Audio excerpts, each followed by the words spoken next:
기도하겠습니다. 성부와 성자와 성령의 이름으로 기도합니다. 주님께서 보여주신 그 삶의 모본을 저희가 따르게 하여 주시옵소서. 예수님 이름 받들어 기도하옵나이다. 아멘.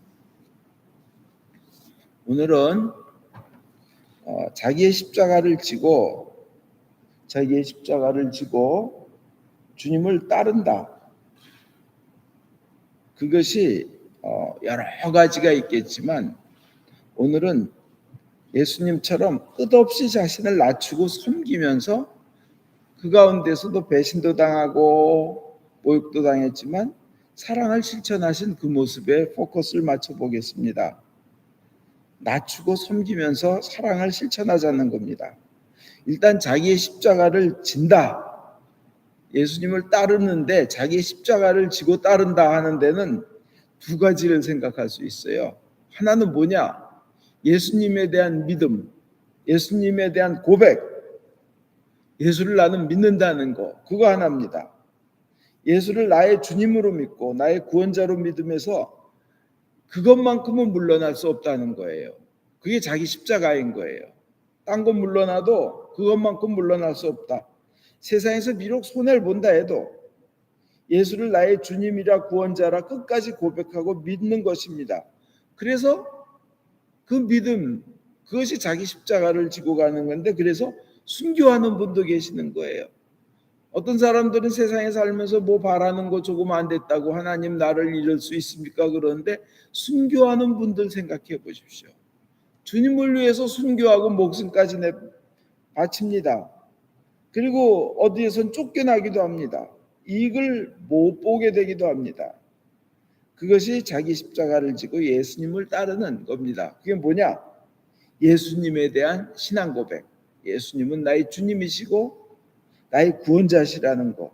그게 이제 진정한 신자의 모습이고, 그것이 이제 첫 번째, 자기 십자가를 지고 주님을 따르는 겁니다. 두 번째, 예수님의 삶을 따르는 겁니다. 예수님의 삶을 따르는 것. 자기를 낮추셨어요. 하나님의 그 동등한 위치를 누릴 수 있지만 끝까지 자기를 낮추셔서 인간의 모습으로 오셨어요. 그것도 염을 통해, 말구유에 염을 통해 태어나셨습니다. 근데 오늘은 그 첫 번째 예수를 믿는다는 고백에 대해서는 전주나 그 전주에 많이 했으니까 두 번째, 예수님의 삶을 따르는 것.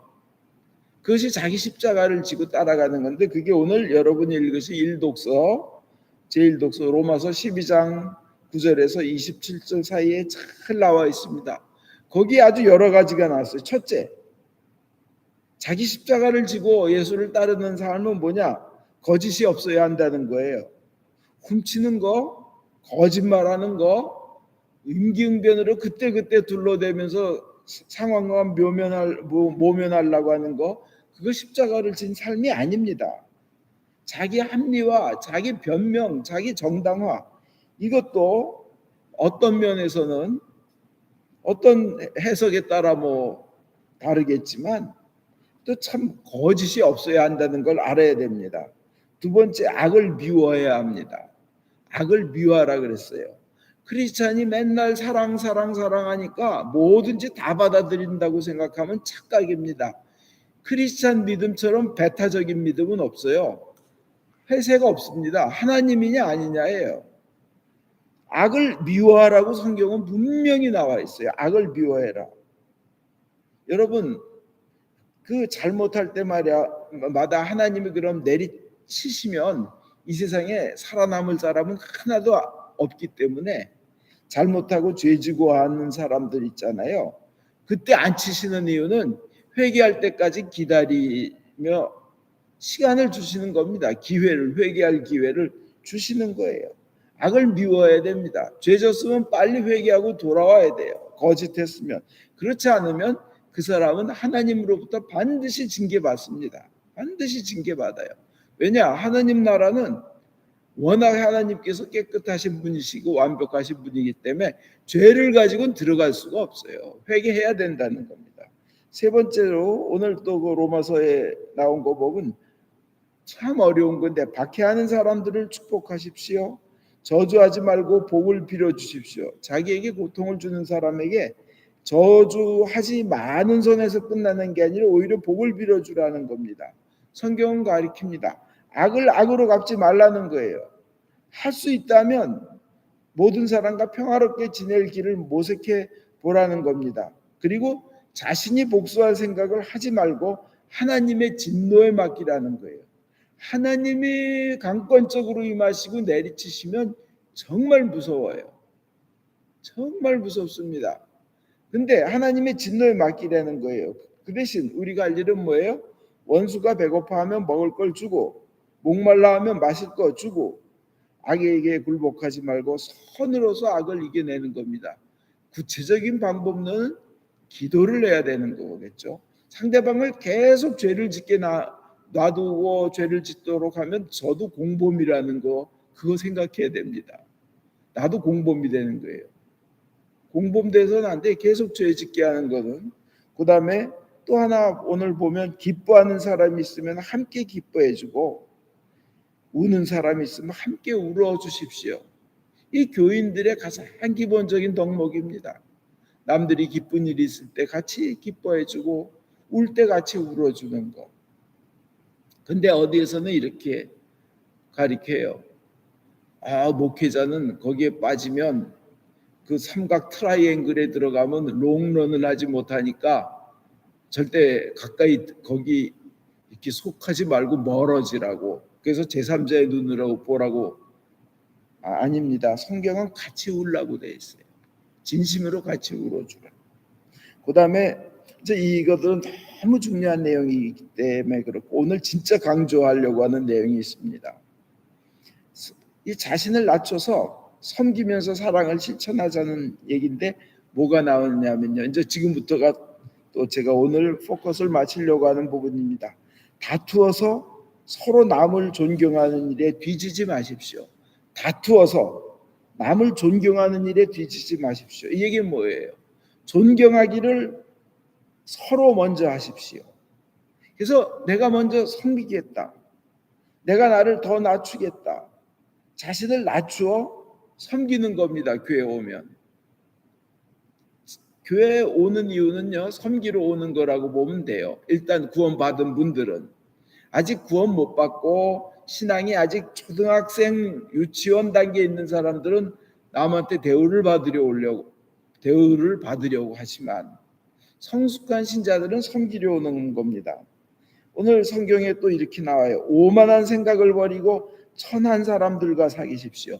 천한 사람들과 사귀라는 거예요. 인간이 인간의 눈으로 아무리 높아봐야 아무리 잘나봐야 아무리 돈을 벌어봐야 아무리 학벌이 좋아봐야 정말 하나님 눈앞에 볼 때는 아무것도 아닙니다. 근데 기껏 교회 나왔다는 사람들이 오만해진다.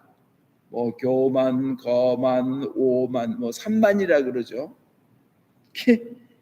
오만한 생각 버리고 섬길 생각하라는 거예요. 천한 사람들과 사귀라는 겁니다. 천한 사람. 그래서 세상에서 높은 사람, 높은 사람, 뭐 재벌, 오 재벌 막 이러죠. 뭐 내가 제일 잘 나가 해가면서 교회 나오면요 참된 신자는 천한 사람들과 사귀라는 거예요. 잘난 체 하지 말라는 거예요. 예수님이 뭐라 그러셔요? 예수님이 나 자신도 말 여물통에서 태어났어. 사도 바울은 뭐예요? 나도 1등 가문에 1등 학벌에 부 명예 다 있지만 그거 다 버리고 그거 뭐처럼 여긴다고요? 분토처럼 여긴다고, 배설물처럼 여긴다고, 우리말로 똥처럼 여긴다고, 오물 쓰레기로 여긴다는 거예요. 세상 재벌, 뭐 세상 뭐 돈, 세상 뭐 명예, 세상 지위. 그러고는 사도 바울은 인류 최고의 존경받는 전도자가 되고 성경의 반 이상을 쓰신 분이 되시는 겁니다. 빌립보서 3장 6절에 나와 있잖아요. 우린 그것을 보고 뭘 배워요? 그럼 교회란 무엇하러 오는 거예요? 왜 신자 되는 거예요? 첫 번째는 구원받으러 옵니다. 그냥 영생을 받으러 옵니다. 그게 제일 중요하죠. 그죠? 그 다음엔 더 중요한 게 있어요. 뭐 더 중요하다기보다 정말 중요한 건데 영생을 받은 이들이 구원을 받은 이들이 남도 구원받게 하려고 섬기는 거예요. 그러려고 교회 오는 거예요. 남도 구원받게 하려고 같이 신앙이 성장하면서 그러면서 자기 희생하며 섬기는 겁니다. 이 교회는 그런 곳이에요. 교회는요 대우받는 곳이 아닙니다. 교회는 자랑하는 것은 더더욱 아닙니다. 그렇지만 간증을 함으로써 나에게 해주신 하나님에 대해서 영광을 올리는 거, 감사를 올리는 거는 꼭 또 해야 됩니다. 그건 자기 자랑이 아니거든요. 하나님께 영광 올리기 위한 거고 또 남들이 나에게 잘해준 거는 감사할 줄 알아야 합니다. 그러나 자기 자랑은 더더욱 해서는 안 됩니다. 정말 성령 받은 사람들의 특징은 뭐예요? 자기 낮춤입니다. 온유와 섬김, 겸손입니다. 겸손. 그리고 교회의 진정한 지도자는요, 자기를 낮춰서 섬기는 사람입니다. 남 모르는 곳에서 예수님의 마음으로 남의 발을 닦아주고 꼴찌가 되어주어서 남들을 세워주는 사람이 교회의 진정한 지도자고 리더입니다. 그게 바로 구원받은 사람의 모습이고 성령받은 사람의 모습입니다. 그렇게 섬김으로써 새로운 생명을 얻고 그렇게 섬김으로써 세상을 얻고 그렇게 섬김으로써 영적인 지도자가 되는 겁니다. 예수님이 그러셨습니다. 그 스위스의 어떤 산에 산악지대 산에는 아주 좁은 길인데 염소들이 사는데 한 마리만 지나갈 수 있는 그런 길이 있다 그럽니다. 근데 위에서 한 마리가 내려오고 밑에서 한 마리가 올라가면 둘 중에 같이 힘을 쓰면 떨어지게 돼요. 그래서 쟤네들이 어떡하나 하고 탁 팽팽하게 아주 신경전을 벌이게 될 때요. 놀라운 일이 벌어진답니다. 밑에서 올라가는 애가요. 바닥에 쫙 발라당 누워버린다는 거예요. 그러면 위에서 내려오는 애가 걔를 밟고 지나가면 그 다음에 얘가 일어나서 간다는 거예요. 그러면 자기는 올라간다는 거예요. 올라가는 거 자기를 낮춤으로써 둘 다 살고 올라간다는 겁니다. 하나님 앞에서 폭삭 엎드리는 사람이 살기도 하고 올라간다는 것을 명심하시기 바랍니다. 베드로전서 5장 6절에 세 번역으로 보면 여러분은 하나님의 능력의 손 아래로 자기를 낮추십시오. 하나님의 권능 아래에서 자기를 낮추십시오. 그러면 때가 되면 하나님께서 여러분을 높이실 겁니다. 하나님이 높여주시면요 인간이 높여주신 거하고 차원이 달라요. 그렇게 희생 없고 그러한 희생이 없고 그런 섬김과 낮춤이 없으면 새로운 생명이 탄생하지 못합니다. 자기를 낮추고 희생해서 새로운 생명, 구원받은 사람들을 탄생시키는 게 그게 이제 자기 십자가를 지고 예수님을 따르는 삶인 거예요. 그리고 그런 섬기는 손발이 없으면요 머리에 든 거 마르나요? 귀는 잘 들어요. 넓어져요. 아주 그냥 입은 커져요. 마른 자리에서. 그런데 손발이 없으면 어떻게 돼요? 이상한 거죠. 보기가 그죠? 머리만 크고 입만 크고 귀만 크고 그 다음에 좋은 것만 잘 먹고 운동을 안 하고 행함이 없으면 어떻게 돼요? 당뇨 걸리고 고혈압 걸리는 거예요. 행함이 있어야 되는 겁니다. 참 이거 참 힘들지만 근데 누구나 다 완벽할 수가 없잖아요. 완벽할 수가 없어요. 완벽한 교회 세상에 없습니다. 완벽한 목회자 한 명도 없습니다. 한번 성경에 나온 위인들 보면 완벽한 분 참 찾으려고 해도 많이 힘들어요. 다 인간적인 단점이 있어요. 그러나 또 나이가 들어가면 몸이 여기저기 부서져서 이 메인테넌스, 수선, 수리 이거 해야 돼요. 이렇게 이제 귀도 그렇고 뭐. 근데 생각도 잘 안 돌고 그래서 실수도 많고 잘못도 많습니다. 그러나 그리스도의 마음을 가지고 사랑을 품고 계속 행하려고 하면 비록 실수라 하더라도 부족함이 있더라 하더라도 그 부족함이나 단점이 오히려 아름답게 빛나는 경우가 있습니다. 더 아름답게 빛나요. 섬기는 삶을 살고 사랑의 삶을 살면요 아주 하나님께서는 만약 우리가 예수님의 사랑으로 그 십자가를 지고 살라 그랬다면 우리가 비록 실수를 한다 하더라도 더 아름다운 것으로 채워주실 줄 믿습니다.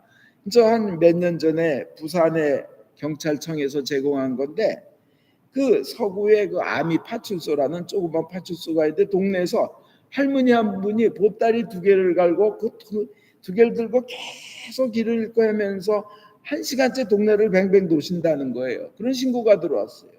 그래서 그 할머니를 모셔다가 경찰관이 물어봤더니 계속 우시는 거예요. 우리 딸이 아기를 낳고 병원에 있다고, 우리 딸이 아기를 낳고 병원에 있다는 말만 반복했는데 이름이 뭐냐 그래도 치매가 걸려서 자기 이름을 모르는 거예요. 딸의 이름도 모르고 단 딸이 아기를 낳고 병원에 입원해 있다는 얘기만 거예요. 그래서 경찰들이 수소문을 해서 보니까 할머니를 아는 분이 이제 한 분 나타나서 그분 통해서 딸이 입원해 있는 병원에 갔더니 이 어머니가 그 꼭 붙잡은 그 보따리를 딸을 보자마자 이렇게 풀면서 어서 무으라.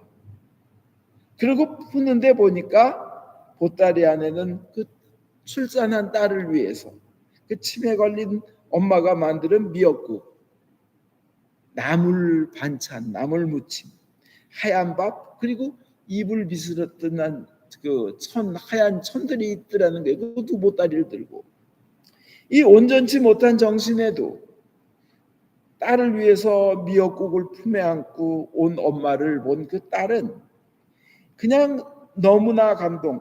엄마가 실수를 했건 치매로 부족한 건 관계없이 그 모든 것이 너무나 아름답고 그런 귀한 보석으로 느껴지는 겁니다. 근데 이 치매를 앓던 엄마가 놓지 않았던 것, 비록 머리 기능이 다 망가지고 기억이 없어도 놓지 않고 꽉 붙잡았던 거 하는 거 하나는 뭐예요? 우리 딸이 애 낳았는데 먹여야지 이 마음 하나뿐인 거예요. 이것을 볼 때 우리는 그 사랑이 있으면 치매에서조차도 빛을 발한다는 거예요. 아름다운 빛을. 그게 뭐 결과는 어떻든 방법은 어땠든 그렇다는 거예요.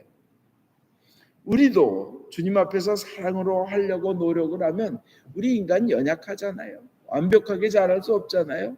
능력에 한계가 있잖아요.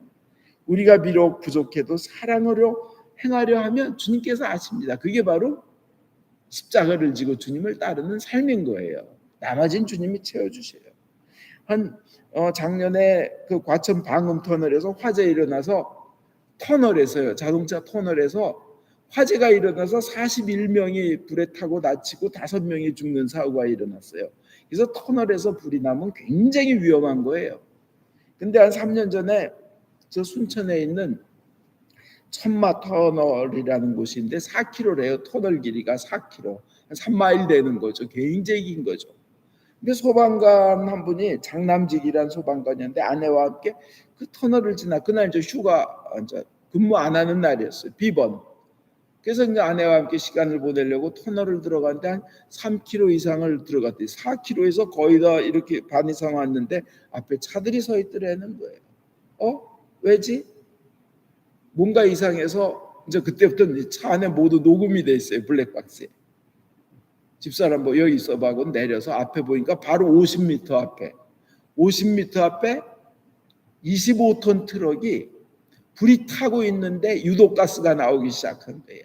온 세상은 까만 거예요. 자기는 아무 장비도 없어요. 그리고 폭발음이 들리기 시작하고 퍽퍽 위에서 뜨거운 게 벽돌 같은 것도 떨어지고 막 그러는 거예요. 저도요 한번 그 큰 트럭에 불 나면 얼마나 무서운지 고속도로 I-95 이렇게 3차선 4차선쯤 되는데 트럭이 저쪽에 불이 나 있었어요. 근데 우리 1차선으로 얼른 휙 도망가면 되겠지 하고 큰 불도 아니에요. 웬만한 불이에요. 휙 도망가는데 그 짧은 순간에도 차 안에 뜨거운 열기가 그 문 다 닫아놨는데 뜨거운 열기가 화끈하고 들어오더라고요. 그러니 그 25톤 트럭이 터널 안에서 불나면 어떻겠어요? 그런데 그 폭발을 할 수 있는 거예요. 막 벽돌들이 떨어지기 시작하고 그게 폭발하면 즉사인데 그 들리는 거예요. 아내한테 이렇게 불 끄고 올게. 그러니까 그 아내의 소리가 들어요. 가지마. 그 아내의 마음은 어떻겠어요? 가면 폭발하면서 죽는 거 아니에요. 그죠? 가지마 그러는데 그 마음속엔 그랬지. 내 아내를 비롯해서 이 터널 안에 수백 명이 있을 텐데 살려야겠다. 자기 소방관으로서. 그 생각밖에 없었대요. 그래가지고 그냥 가서 뭐 임시로 차들을 이렇게 피할 수 있는 갱이라는 데가 있대요. 글로 피하게 하고 소화전을 찾아가지고 그 불난 곳으로 뛰어가는데 언제 폭발할지 모른다. 나는 어느 순간 어떻게 될지 모른다. 이 생각이지만 내가 살려야 된다. 이 마음이라는. 그래서 가서 막 그냥 소화전을 틀어서 소방관이니까 그걸 틀고 막 불을 끄고 있는데 다행히 이제 고속도로 순찰대가 와서 그 사람들한테 이거 이렇게 해서 이렇게 뿌리고 있으라고 이거 이렇게 해서 이렇게 뿌리고 있으라고 하고 자기도 끝까지 소방서기 하면서 조금 있다가 이제 정식 그 소방대 차들이 와서 진압했습니다. 불 화재를 진압했어요. 다 살렸어요. 전 여기서 그 댓글을 보면요. 사람들이 그래요. 그 아내의 소리 가지마 가지마는 그 외치는 소리를 들을 때부터 저는 울고 있었습니다. 폭발로 죽을 수 있는 상황에서 그 아내의 마음을 이해합니다. 그리고 그 외침을 뒤로하고 뛰어가는 분, 이분은 정말 영웅이십니다. 그 희생정신이 너무 아름답습니다. 저도 배워서 그렇게 살게요. 또 어떤 댓글에는 저도 소방 공무원을 준비하는 사람으로서 이분 같은 희생적인 소방관이 되기를 결심합니다. 얼마나 선한 영향력이에요. 그죠? 우리 그 크리스찬들이 남을 위해 자기를 낮춰 희생하는 자세로 섬기는 자세로 살게 되기를 기원드립니다. 그것이 자기 십자가를 지고 예수님을 따르는 삶입니다. 예수님은 남을 살리기 위해 자기 목숨을 던지셨습니다. 우리를 살리기 위해서. 그래서 우리도 그 삶을 따라야 합니다. 신자라면. 신자들은 자기를 희생하여 남을 살리고 그럼으로써 또 자기 또한 영원한 삶을 살게 되는 것이 하나님의 섭리인 줄 믿습니다. 자기 자신을 낮추고 섬기면서 사랑을 실천하는 것이 주님께서 우리에게 원하시는 자기 십자가를 지고 주님을 따르는 믿음인 줄 믿습니다. 아멘.